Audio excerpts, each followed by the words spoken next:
জোরপূর্বক মুসলিমদের সম্পত্তি কেড়ে নেওয়ার ভয়ঙ্কর ষড়যন্ত্রের বিরুদ্ধে আওয়াজ উঠেছে ভারতের বিরুদ্ধে।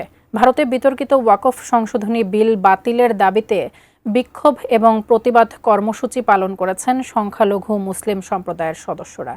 এতে করে মুসলিমরা কি ফিরে পাবে তাদের অধিকার? প্রতিবাদের পর কেমনই বা আছেন সেখানকার মুসলিমরা? বিস্তারিত থাকছে লিমা সায়ন্তীর ডেস্ক রিপোর্টে।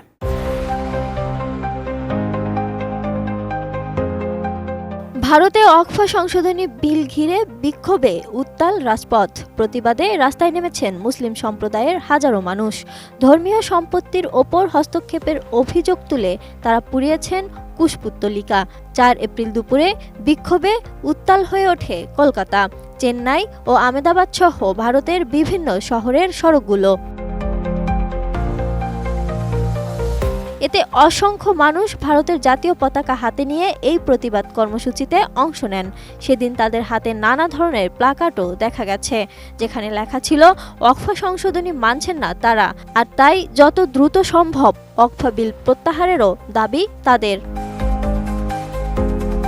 বিষয়টি নিয়ে হিন্দুস্তান টাইমসের প্রতিবেদনে বলা হয়েছে, 4 এপ্রিল জুম্মার নামাজের পরপরই ইসলাম ধর্মাবলম্বীরা এই বিক্ষোভে অংশ নেন।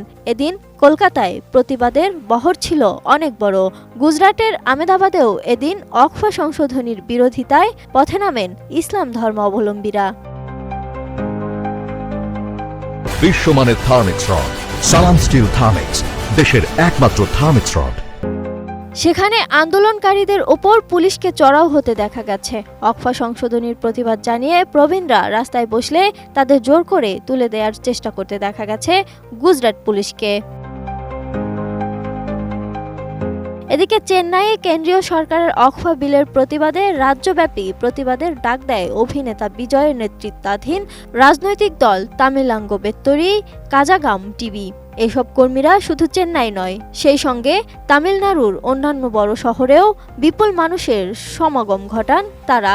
মুহূর্তেই আন্দোলনের ঝাঁজ ছড়িয়ে পড়ে কোয়েম্বাটোর এবং তিরুচিরাপল্লির মতো শহরেও। বিক্ষোভকারীরা সমবেতভাবে স্লোগান তোলেন ওয়াকফ বিল প্রত্যাহারের বিরুদ্ধে।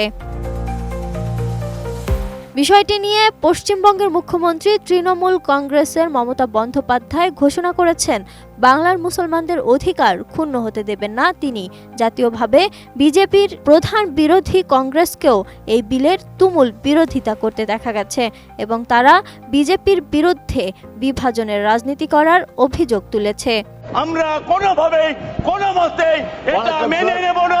অন্যদিকে ভারতের পার্লামেন্টের নিম্নকক্ষ লোকসভায় পাশ হওয়ার পর উচ্চকক্ষ রাজ্যসভায়ও সংখ্যাগরিষ্ঠ সদস্যদের ভোটে ওয়াকফ সংশোধনী বিলটি পাশ হয়েছে।